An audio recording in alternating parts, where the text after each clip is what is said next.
Hello, আসসালামু আলাইকুম। আফরোজার শখের রান্নাঘরে স্বাগতম। কেমন আছো সবাই? আশা করি আল্লাহর অশেষ রহমতে ভালো আছো। আমরাও আছি আলহামদুলিল্লাহ। আমি আজকে করেছি চিংড়ি দিয়ে বেগুন ভুনা।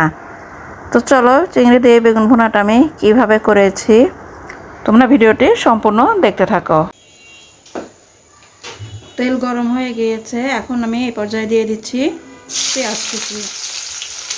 পেঁয়াজটা আমি হালকা ভেজে নিয়েছি। এই পর্যায়ে আমি সব মশলাগুলো দিয়ে দেব সামান্য রসুন। এখানে আমি 4 চামচের হাফ চামচ রসুন পেস্ট দিয়ে দিয়েছি। দিয়ে দিলাম অল্প পরিমাণ পানি, যাতে করে পেঁয়াজটা পুড়ে না যায়।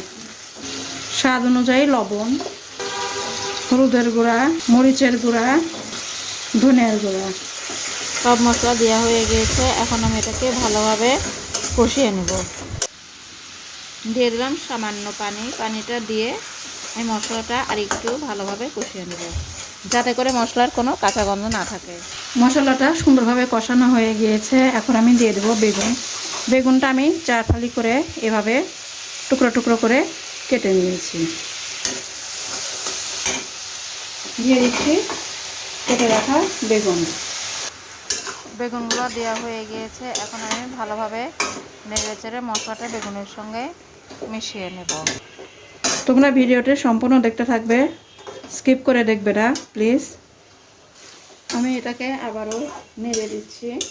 নেড়ে দিয়ে এ পর্যায়ে দিয়ে দিলাম আমি 4-5টা কাঁচামরিচ। বেগুনটা সুন্দর নরম হয়ে আসছে, তোমরা দেখে নিশ্চয়ই বুঝতে পারছো। তো ভিউয়ার্স, কেমন লাগছে তোমরা অবশ্যই লাইক কমেন্ট করে জানাবে। এ পর্যায়ে দিয়ে দিচ্ছি চিংড়ি।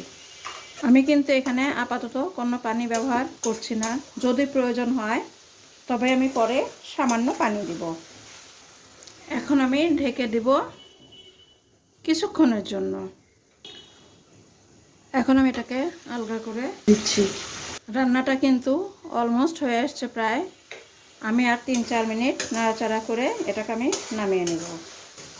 তোমরা অবশ্যই আমার ভিডিওগুলো দেখবে। তোমরা ভিডিওগুলো দেখে লাইক কমেন্ট যদি করো তাহলে আমাদের কাজ করতে ভালো লাগে। চিংড়ি দিয়ে খুবই সুন্দর কিন্তু একটা ঘ্রাণ বের হয়েছে।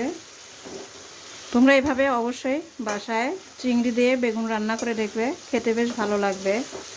তোমরা দেখে নিশ্চয়ই বুঝতে পারছো যথেষ্ট তেল ছেড়ে দিয়েছে। আমার রান্নাটা কমপ্লিট। এখন আমি এটাকে উঠিয়ে নেব। বেগুনগুলো কিন্তু প্রত্যেকটা বেগুন খুব সুন্দর সেদ্ধ হয়ে গিয়েছে। আমি যদি আরও বেশিক্ষণ ধরে এটাকে নাড়াচাড়া করি বা রান্না করি তাহলে বেগুনগুলো একদম গলে যাবে। এখন আমি এটাকে উঠিয়ে নিচ্ছি। হয়ে গেল আমার চিংড়ি দিয়ে বেগুন ভুনা। তো ভিউয়ার্স, কেমন লাগলো তোমাদের? তোমরা অবশ্যই লাইক কমেন্ট করে জানাবে। আর আমার চ্যানেলের নতুন হয়ে থাকলে প্লিজ সাবস্ক্রাইব করে পাশের বেল আইকনটি বাজিয়ে দেবে, যাতে করে আমার যেগুলো রান্না আপলোড দেই বা ভিডিও ছাড়ি সঙ্গে সঙ্গে তোমরা নোটিফিকেশনে পেয়ে যাও। ধন্যবাদ।